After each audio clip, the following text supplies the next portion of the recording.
Kumusta kayo? Ang susunod na kwento ay isang pangyayari na maaaring kapulutan ng aral. Isang pangyayari na walang sinuman ang makakaisip na gawin nang hindi pinag-iisipang mabuti.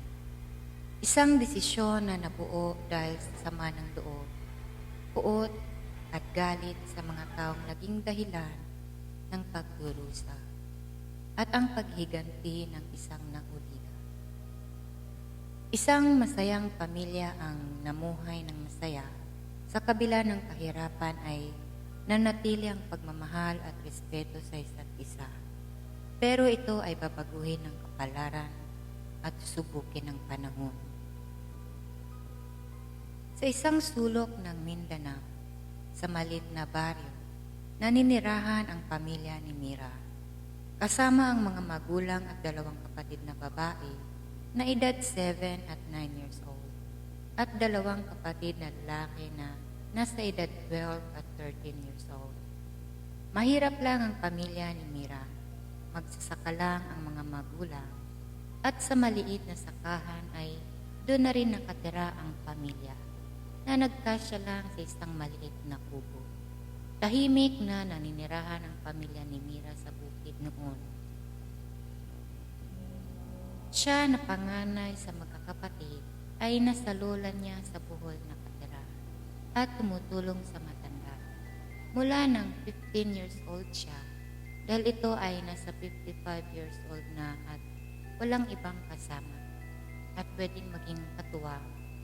Patay na ang kaisa-isa nitong kapatid na hindi naman nag-asawa. Kaya walang mga anak o apo ang natitira. Paglipas ng 5 taon na pagkakahiwalay sa pamilya, umuwi si Mira na masaya para dalawin ang mga magulang at mga kapatid dahil miss na niya ang mga ito. Dala-dala ang mga nabili nitong kunting pasalubong. Dahil mahirap pa noon ang communication, bihira siya makabalita tungkol sa pamilya niya. Dahil kung susulat sa mga ito, minsan hindi natatanggap, minsan naman ay walang sagot. At sa pag-uwi ni Mira, isang kagimbal-gimbal na pangyayari ang sumalubong sa kanya. Patay na at wala ng buhay ang mga mahal niya sa buhay. Sunog ang kubo at puro dugo ang paligid at mga sunog at nakataling mga bangkay ng mga magulang at mga kapatid ang sumalubong sa kanya. Walang kahit na sino ang naroon. Wala siyang mapagtanungan kung ano ang nangyari. Bakit at sino ang may gawa? At ano ang kasalanan ng mga mahal niya sa buhay? At bakit nila ito sinabi? Bakit? Napakaraming bakit at mga tanong ang dapat masagot. Halos masiraan ang ulo o mabaliw si Mira sa mga sandaling yun. Hindi niya kailanman inakala na dadatnan niya ang pamilya niya sa ganong sitwasyon. Para siyang binagsaka ng langit at lupa. Wala siyang nagawa kundi umiyak ng umiyak at ilibing ang mga mahal niya sa buhay ng mag-isa. Dahil kahit isa, wala siyang mahingian ng tulong. Kahit isa, walang gustong sumagot sa mga tanong niya. Ang iba ay walang alam o talagang walang pakialam. At alam ni Mira sa pagiging mahirap, hindi niya makukuha ang hustisya para sa mga mahal niya sa buhay. Dahil bingi at bulag ang batas para sa mahirap na tulad niya. Wala siyang maaasahan kahit kanino. At wala na rin siyang kamag-anak na pwedeng lapitan para hingian ng tulong. Pumapatak ang mga luha na nakayakap sa puntod ng mga mahal sa buhay. Isinumpa ni Mira sa puntod ng buo niyang pamilya na gaganti siya sa kahit sinong may kinalaman sa pagkamatay at sinapit ng mga ito, kahit ano pa ang mangyari. Pagkatapos, mailibing ang mga mahal sa buhay ay pilit na nagtayo si Mira ng maliit na kubo para pansamantala ay mayroon siyang matulugan at pagkalipas ng ilang araw ay pansamantala siyang muling umalis ng bayo. para umuwi sa Bohol at ipaalam sa lula niya ang mga nangyari. Katulad ni Mira, galit na galit at awa ang naramdaman ng matanda na sinapit ng anak niya at pamilya nito. Ang ama ni Mira ay ang kaisa-isang anak ng lola niya. Ang ama ni Mira ay ang kaisa-isang anak ng lola niya. Hindi matanggap ng lola ni Mira ang sinapit nito. Tinanong ng matanda si Mira kung ano ang plano niya at gusto niyang gawin. Isa lang ang sagot ni Mira. Gumanti. Gusto kong gumanti at pagbayarin ng buhay ang kahit sinong may kinalaman na sinapit ng mga magulang at mga kapatid ko, Lola, at ang buong angka ng kahit sinong may kinalaman sa pagkamatay nila. Mga linyang puno ng puot at bighati ang narinig ng matanda na sagot ni Mira. Kaya muli siya nitong tinanong, nakahanda ka bang maging mangkukulam? Ito lang ang paraan para makaganti ayon sa gusto mong paraan. Para singilin ang mga taong may kinalaman sa sinapit ng mga mahal natin sa buhay. Pero ang kapalit nito ay 10 beses kung sakali na gagawin mo ito at siguradong sa impyerno ang punta mo. Sa impyerno ang punta mo pag namatay ka at di mo na mababawi pa oras na simulan mo itong gawin. Opo, Lola. Kahit ano ay nakahanda ako, kahit buhay ko pa at kaluluwa ang kapalit, kasabay ng mga luha at hagulgol na sagot ni Mira sa lola niya. Kung ganun, ibibigay ko sa iyo ang iyong nais. Lingid sa kaalaman ni Mira, ang lola niya ay nag-aral ng pangkukulam, pambabarang at kung ano-ano pa noon. Dahil tinuruan nito ng kanyang yumaong ina nung kabataan niya. Ang ina ng lola ni Mira ay kilalang manggagamot, mangkukulam at mambabarang noon. Marami na itong naging kaaway na masasamang mangkukulam at napakarami na nitong ginamot nung nabubuhay pa. Paglipas ng ilang araw, ay binuksan ng matanda ang isang malaking baul at nilabas ang ilang mga naroon. Naghanda din ang matanda ng iba't ibang klase ng halaman, mga lana at kung ano-ano pang mga gamit sa lamesa at mga itim na kandila at salamin. Pagpatak ng 12:00 ng hating gabi, ay nagritual at orasyon ng matanda at hiniwa ang palad nito at pinatak ang dugo sa isang lumang aklat na puro orasyon at ritual ang laman. Pagkatapos ay kinuha nito ang kamay ni Mira at hiniwa din nito ang palad ng dalaga at sabay pinatak ang mga dugo nito sa itim at lumang aklat na naroon sa harapan nila na napapaikutan ng mga itim na kandila. Pagkatapos ay pinahira ng matanda ng dugo ang buong katawan ni Mira mula ulo, mukha, hanggang sa mga paa nito. At ang pinakahuli ay nagsahod ito ng dugo sa isang baso. Ang dugo ni Mira at dugo ng matanda na pinaghalo ay pinainom kay Mira, kasabay ng ritual na ginagawa ng matanda. Naramdaman ni Mira ang kakaibang nangyayari sa sarili. At tila unti-unti siyang nakakaramdam ng lakas na hindi niya may paliwanag. Nakakarinig rin siya ng mga bulong na hindi niya alam kung saan ang gagaling. Bagamat hindi niya pa naiintindihan ang nangyayari, ay masaya si Mira.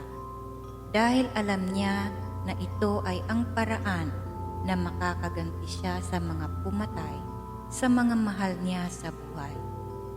Winelcome niya ang anumang nilalang ang magpapalakas sa kanya ng mga sandaling yun at wala siyang pinagsisisihan sa kanyang desisyon.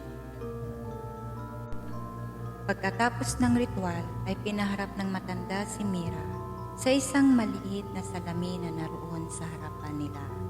Nakita ni Mira ang iba't ibang uri ng mga lamang lupa, mga espiritu at mga demonyo, at kung ano-ano pang mga nakakatakot na nilalang na nakikita niya sa salamin. Pagkatapos ng ritual at ginawang orasyon ng lola ni Mira, ay nawalan na ng malay ang dalaga. Kinaumagahan, mabilis naligo si Mira. Nilinis ang sarili at ginamot ang sugat. Maaga silang kakain ng lola niya at maghahanda na siya sa mga kailangan niya para simulan ang pag-aaral at pagkakabisado ng mga ritual at orasyon na kakailanganin niya na gagamitin niya sa paghihiganti. Mabilis natuto si Mira at paglipas ng ilang buwan ay binawian na ng buhay ang matanda, kapalit ng huling ritual na ginawa nito para kay Mira. Buhay ng matanda ang naging kabayaran sa pinaka-importanting ritual na ginawa nito. At hindi nagtagal ay bumalik si Mira sa Puok kung saan siya lumaki at kung saan binawian ng buhay ang buo niyang pamilya. Nanirahang mag-isa si Mira sa bukid, kasama ang mga alaala ng mga mahal niya sa buhay. Bihira lang siya pumunta sa barangay para bumili ng ilang bagay na kailangan niya sa bukid at sa pagluluto. Sa tuwing makikita siya ng mga tao, ay tinitingnan lamang siya ng mga ito. Ni isa ay wala ding bumabati sa kanya at wala din siyang pakialam. Hindi na din nakikipag-usap kahit kanino. Mula nang mangyari ang sinapit ng mga mahal niya sa buhay at makabalik sa buhol. At ngayon na nakabalik na siya, ay nagsasalita na lamang siya kung bibili siya sa tindahan. Walang kahit anong emosyon ang makikita kay Mira. Gumagamit din siya ng balabal tuwing lalabas ng bahay at bababa sa barangay, at palaging nagmamadali na makauwi sa bundok. Tahimik lang si Mira, pero madalas ay umiiyak siya sa loob niyang maliit na kubo. At nakikipag-usap siya sa mga lamang lupa na nakikita niya. At bago si Mira matulog sa gabi, ay palagi siyang nag-uorasyon. Marahil ay para humingi ng gabay at mga bantay habang siya'y tulog. Kung sino man ang mga kausap ni Mira, ay siya lamang ang nakakaalam. Paglipas ng ilang buwan, ay nagsimula na si Mira na alamin kung sino-sino ang may gawa at mga may kinalaman sa pagkamatay ng mga magulang at mga kapatid niya. Sinadya niyang patagalin ng ilang buwan ang pamamalagi sa bukid na walang ginagawa para walang maghinala sa mga susunod na mangyayari. Mabilis lumipas ang mga araw at buwan. Kinuha niya ang bag na dala niya galing sa pool at nilabas ang mga gamit na kailangan niya para sa orasyon at ritual na gagawin niya para ipaalam at iparamdam sa sino mang may kinalaman sa nangyari sa pamilya niya na ito nang simula ng paniningil niya. Pagpatak ng 12:00 ng hating gabi, nagsindi ng mga itim na kandila si Mira. Nagpaningas at kumuha ng kaldero. Naglagay ng tubig at pinataka ng lana, pagkulo ng tubig. Kasabay ng iba pang mga halaman na makakati, pagdumampi sa balat, at mga maliliit na tinig na makikita mo lamang sa ilalim ng lupa. Mga maiitim ito na tinig, mahirap hanapin at delikado na matapakan dahil sobrang matutulis ito at maninipis at di basta-basta nababalik. At ang pinakahuli ay ang mga lupa na may bakas ng mga dugo ng pamilya niya. Hinalo ito ni Mira dahil gusto niyang makasama ang mga ito sa gagawin niyang paghihiganti sa mga pumatay dito. Hinalo niya ng hinalo ang kaldero habang kumukulo at nag-uusal ng ritual. Gabi-gabi ito ginagawa ni Mira, lalo na sa araw ng Martes at Biyernes at kabilugan ng buwan. Masaya siya sa ginagawa niya at hinihintay na lamang niya ang gusto. sa kanya pupuruhan pag kumpirmado na at makarating na ang ginagawa niyang mensahe sa mga taong may kinalaman sa palunos-lunos na sinapit ng mga mahal niya sa buhay. Umusal ng orasyon at bumulong sa hangin si Mira. Maliit lang ang barangay at makakakilalang mga tao. Kaya kung may kakaibang mangyayari, madali niyang malalaman pag bumaba siya ng bundok. Kilala ng mga tao ang pamilya ni Mira na simple at mahirap, pero mabubuting tao. Matagal na silang naninirahan sa barangay at doon na sila magkakapatid pinanganak at lumaki. Umalis lamang siya noong siya ay 15 years old na at pumunta sa Bohol para ipagpatuloy ang pag-aaral at tumulong sa lola niya. Kaya di niya lubos maisip na sasapitin ng pamilya niya ang malagim na kamatayan sa sarili nilang kirin. Paglipas ng ilang araw, ay bumaba si Mira ng bundok para bumili ng ilang bagay na kailangan niya sa pagluluto. Niligpit niya muna ang mga gamit niya sa pangkukulang at tinagong mabuti na walang anumang makita o bakas ng ginagawa niya. Sakaling may pumasok sa kubo niya habang wala siya, tsaka niya sinara ng mabuti ang pinto ng kubo. Maganda si Mira. Kahit morena, hindi may tatago ang ganda. Matangos ang ilong, manipis at maliit ang bibig. Maamo ang mukha at may magagandang mga mata. Pinaghalo ang mukha ng mga magulang. Sa ama niya nakuha ang tangos ng ilong at maliliit na bibig. At sa ina naman niya nakuha ang magaganda nitong mga mata na sinabayan pa ng mahaba nitong buhok at magandang hubog ng katawan. Wala kang makikita sa mukha ng dalaga ng anumang emosyon, pero nakatago sa mga mata nito ang tumpok, pangungulila sa mga mahal sa buhay at kinikimkim na puot sa mga taong may kinalaman sa pagkawala ng mga mahal niya sa buhay. Bandang hapon, mga 3:00, dumating si Mira sa tindahan na may mga ilang bumibili. Kaya nag-antay pa si Mira at pasimple lang na nakikinig sa mga tsismosa na naroon na nag-uusap at paminsan-minsan ay tumitingin sa kanya at ngumingiti. Naisip niya ngitian din ang tsismosa. Baka makakuha pa siya ng ibang impormasyon na kailangan niya pag kumagat ito sa pinakita niyang response. Tsismosa number 1. Nako, Mari, uso talaga ata ngayon ang mga katkati sa katawan. Nagsauli kasi ako kanina ng hiniram ko na timbak kay nasabi.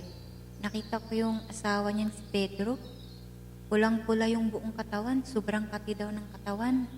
Kaya di matigil sa pagkakamot.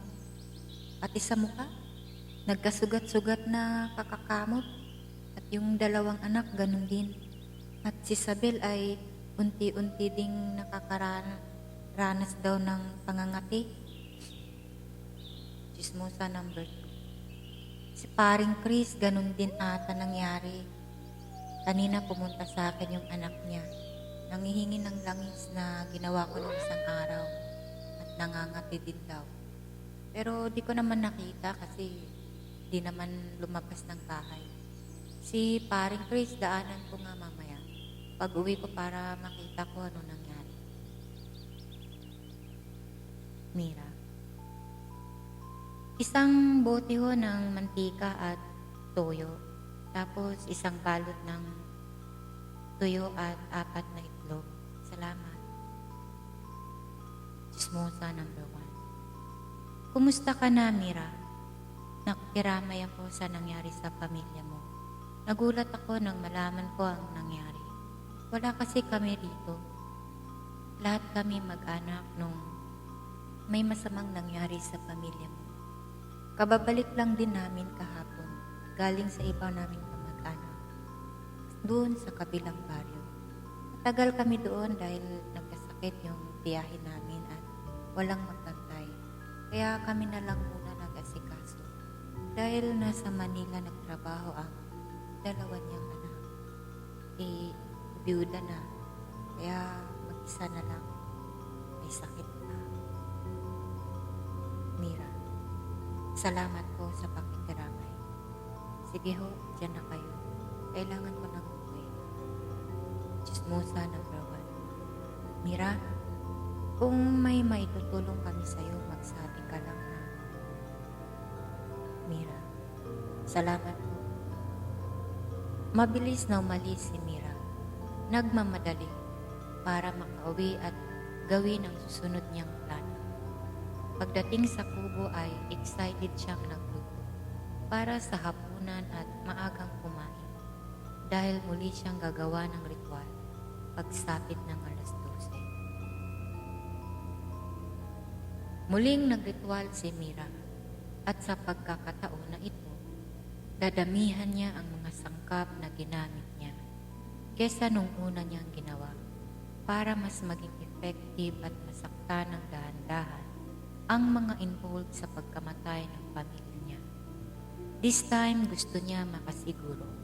Dinamihan niya ang mga makakating dahon at nagdagdag din siya ng mga itim na tinik at muling bumaba sa bukid pagkaraan ng ilang araw. Para kunwari ay bibili ng kape. Pero hindi talaga yon ang pakay niya, kundi ang makasagap ng anumang impormasyon. Simpleng natuwa si Mira nang makita niya ang mga tismosa at di na siya nagkamali. Nagmadali siyang makalapit sa tindahan.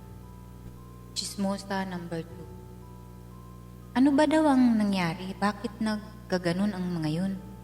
Baka may nakain na di maganda kaya lumala ang pangangati. At bakit di pa dalhin sa doktor para magamot? Ganon din si Chris. Dinala kanina sa bayan at lumala din ang pangangati. Nakita ko, sobrang pula ng buong katawan at yung mukha pulang-pula. Maga at maraming sugat. Ganon din ang pamilya ni Kapitan. Masakit at makati daw ang pakiramdam kaya di mapigilan na magkamot. Umiiyak na nga yung anak na dalaga ni Kap kasi ang dami ng sugat ang buong katawan. Sila buong mag-anak. Chismosa number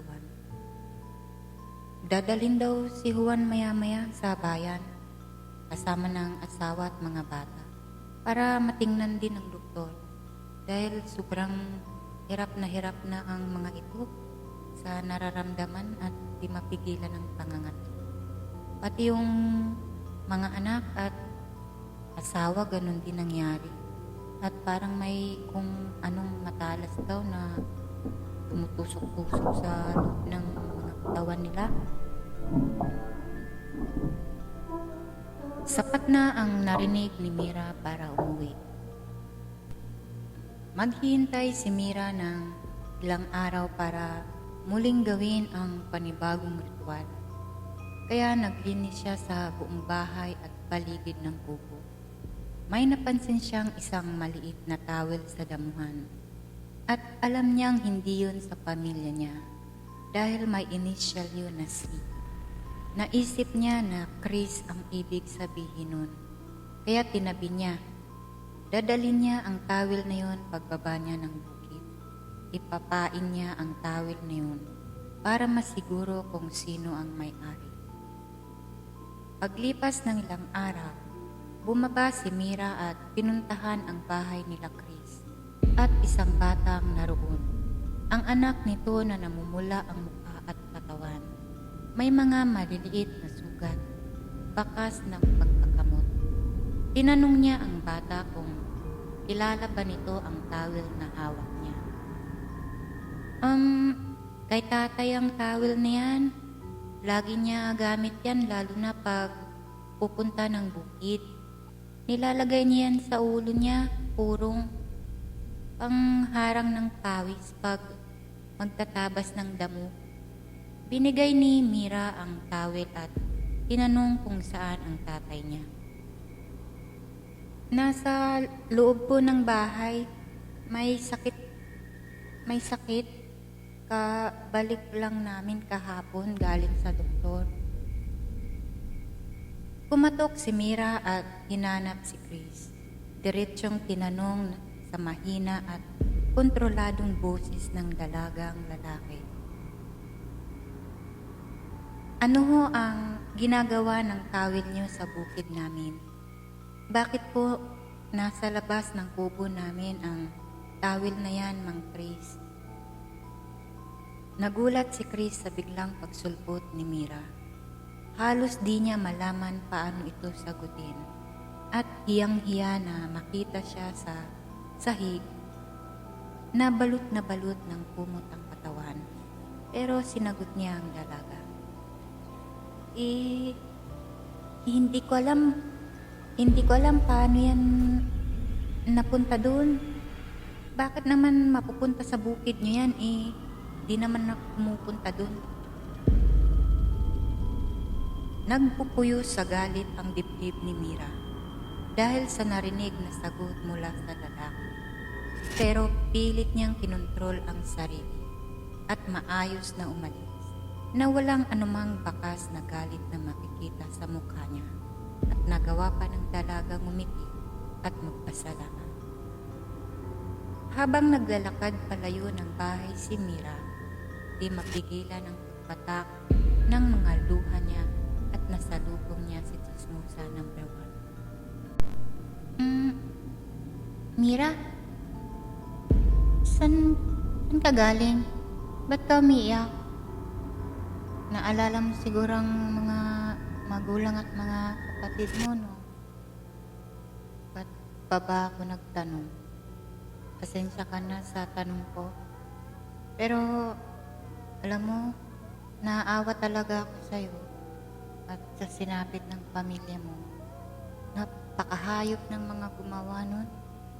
Kung sino man ang may gawa, sana ay parusahan sila ng nasa itaas at sana mahuli na sila. Mira, wala hong mahuhuli dahil wala namang nag-report at wala namang ginawa ang kapitan at mga opisyal ng barangay. Bulag at pipi ang mga tao pagdating sa mga tulad namin isang tuka. Malamig ang boses ni Mira na sumagot at pigil ang luha na nagpatuloy sa paglakad. Pagdating sa kubo ay di mapigilan ni Mira ang umiyak at umagulgol ng malakas. Dahil parang sasabog ang dibdib niya sa sama ng loob at puot. Alam niya na nagsisinungaling si Chris. At alam na alam yun ni Mira. Dahil hindi mangangati ng ganun si Chris at ang buo niyang pamilya kung wala siyang kinalaman sa pagkamatay ng pamilya nito. Dahil siya mismo ang dahilan sa kung ano ang nangyayari sa katawan ni Chris ngayon at ng buo niyang angkan. Hating gabi, tumutulo ang mga luha ni Mira na nagsimula gumawa ng ritual. Galit na galit ito at gumawa ng matinding sangkap at kumuha ng manika. Magtatanim siya ngayon ng mga karayong, tinik, pako at mga tinik ng cactus. Parang ang gagawin niya sa sinumang may kinalaman sa pagkamatay ng mga mahal niya sa buhay. Gumamit siya ng matinding ritual at nagpatak ng dugo at luha sa manika. Parang wala na sa sarili si Mira. Para na itong sinaniba ng demonyo. Tuloy-tuloy ito sa pagbigkas ng mga latin at paggulong sa hangin. At galit na pinuno ng mga sangkap ng mga manika at pinagtutusok ng karayom. Maya-maya ay kumuha ng kutsilyo at hiniwa ng dahan-dahan ang bawat parte ng manika. At sa pagkakataong ito, lahat ng may kinalaman sa pagpatay sa pamilya niya ay makakaramdam ng ginagawa niya at buong angkan ng mga ito. Dahil ang dugo na pinatak ni Mira sa Manila ay nagsisimbolo ng dugo ng mga taong may kinalaman sa pagpatay sa pamilya niya at simbolo ng mga bloodline ng suspect para maramdaman ng dugo nitong angkan ang ginagawa niya sa mismong taong pumatay sa mga mahal niya sa buhay.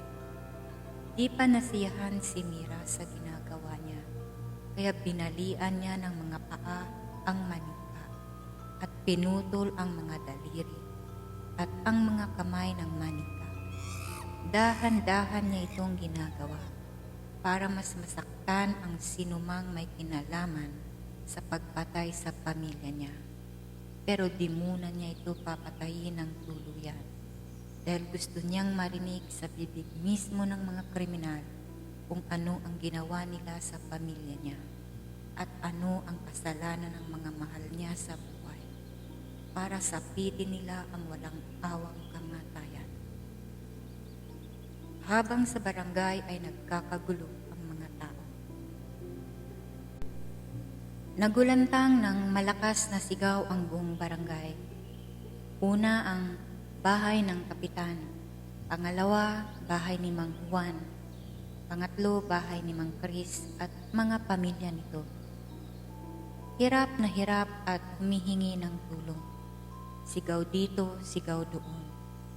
Mga sugatan, putol ang mga daliri, bali ang mga paa, at naliligo sa mga sariling dugo.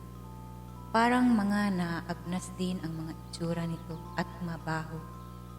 Ang buo nitong mga angkan. Di mawari ng mga tao kung ano ang nangyayari. Lahat ay natataranta at di malaman kung ano ang gagawin. Maririnig din ang mga sigaw ng paghingi ng tawad sa mga ginawa nilang kasalanan sa pamilya ni Mira. Nagulantang ang buong barangay sa mga narinig. Mga narinig nilang paghingi ng tawad at pagmamakaawa. Natigilan na ang ginagawa sa kanilang pagpapahirap. Kahit di alam kung sino ang may gawa ng pagdurusa nila. Alam ni Mira na anytime pwedeng may sumugod sa kubo niya. Kaya tinigil niya ang ginagawa niya. Mabilis niligpit lahat ng gamit at tinago ng mabuti. Lahat walang natira at mabilis siyang naglinis sa loob ng kubo. At hindi nga nagkamali si Mira. Dahil di nagtagal, may mga taong pumunta sa kubo niya. Madali niya ito makita dahil may mga dala itong sulok at nakikita niya yun sa malayo na papunta sa kubo niya. Pagdating ng mga ito sa kubo, ay nagpanggap si Mira na bagong gising lang. Bakit ho? Kagawad number 1. Mira, pwede ka ba sumama sa amin dun sa barangay? May nangyari at sumisigaw yung mga tao at humihingi ng tawad sa pagpatay daw nila sa pamilya mo. Mira, sige ho, sasama ako. Sabay kuha ng balabal niya. Tumutulo ang mga luha ni Mira sa narinig niya. Pero kailangan niyang maging matatag. Sumama siya sa mga kagawad ng walang pag-alinlangan. Dahil kahit anong gawin ng mga ito, wala silang makitang bakas ng ginawa ni Mira. Niligpit niyang lahat at siniguro na walang makikita sa loob ng kubo niya na kahit anong ebidensya ng ginawa niyang pambabaran. Pagdating sa barangay, isa-isang pinuntahan ni Mira ang mga bahay nila Kapitan, Juan at Chris, kasama ang mga tao sa barangay. Ano ang ginawa ng pamilya niyo? Anong ginawa ng pamilya niyo? Bakit? Ano ang kasalanan ng pamilya ko? Bakit niyo sila pinatay ng walang awa? Ano ang kasalanan ng pamilya ko sa inyo? Bakit? Galit na tanong ni Mira na walang pugto ang pagpatak ng mga luha. Juan, walang kasalanan ng pamilya mo, Mira. Napag-utusan lang kami ni Kapitan na gawin yun. Dahil sa lupa nyo na gustong bili ni Kap pero ayaw ipagbili ng ama mo. Kaya nagkaroon ng pagtatalo at bigla na lang nangyari ang lahat. Hindi namin alam paano namin yun nagawa. Patawarin mo kami, Mira. Patawad. Nagmamakaawang sambit ng mga kriminal at confession sa harap ni Mira at ng mga tao. Kapitan, patawad, Mira. Hindi naman talaga yun ang plano. Dapat tatakutin lang namin ang ama mo para ipagbili ang lupa, pero nagkasagutan kami at nasaktan ko ang ama mo. Lumaban ang ama mo, kaya nagdilim ang paningin ko. Nakita ng ina mo ang nangyari. Kaya natakot ako na makahingi siya ng tulong sa mga tao. Kaya pinahabol ko siya at tinali para di makapagsumbong. At sinama na rin ang mga kapatid mo at ama mo. Nilagay namin sila sa loob ng kubo niyo para walang makakita. Chris, nag-inuman kami sa labas ng kubo nyo at nang malasing kami, bigla na lang inutos ni Kap na saksakin ng ama mo at doon na nangyari ang lahat. Nasama ang ina at mga kapatid mo. Natakot kami na may makatuklas sa nangyari. Kaya sinunog namin ang buong kubo at sabay-sabay na umalis. Patawarin mo kami, Mira. Patawad. At dahil sa narinig ng mga tao, walang kahit isa ang tumulong sa mga kriminal. Galit ang mga ito dahil sa narinig nila mula sa bibig mismo ng mga ito. At sobrang awa naman ang naramdaman nila para kay Mira. Mabilis lumipas ang mga oras. Umaga na at may mga pulis na dumating sa barangay at mga taong nasa medikal na magdadala sa mga pagamutan para ipagamot ang mga kriminal at ang angka ng mga ito. At pagaling ng mga sugat nila ay diretso sila sa kulungan. Pero alam ni Mira sa sarili niya na hindi na aabot pa ng ospital ang mga kriminal at mga mahal nito sa buhay. Dahil matindi ang mga ginamit niya dito at ang mga ritual at handa din siyang makipaglaban sa sinumang magtatangkang gamutin ang mga ito at sisiguruhin niyang siya ang mananalo kung sakali. Umuwi si Mira. Halos di na nito makita ang daan at bawat hakbang dahil sa walang katapusang patak ng mga luha niya. Nakamit man ng pamilya niya ang hustisya, hindi pa rin nun mapapawi ang sakit at di na kailanman babalik ang mga ito. At di na nito mababawi pa ang paglaan niya ng buhay at buo niyang kaluluwa sa demonyo, kapalit ng kakayahang meron siya ngayon para makapaghiganti. Pero wala siyang pinagsisisihan sa ginawa niya. Lumipas ang mga araw. Nagpasya si Mira na umalis muna ulit sa lugar. Matapos niyang makumpirma na patay na lahat ang mga tinuling niyang mortal niyang kaaway. at magsimula sa malayo, sa lugar na walang makakakilala sa kanya.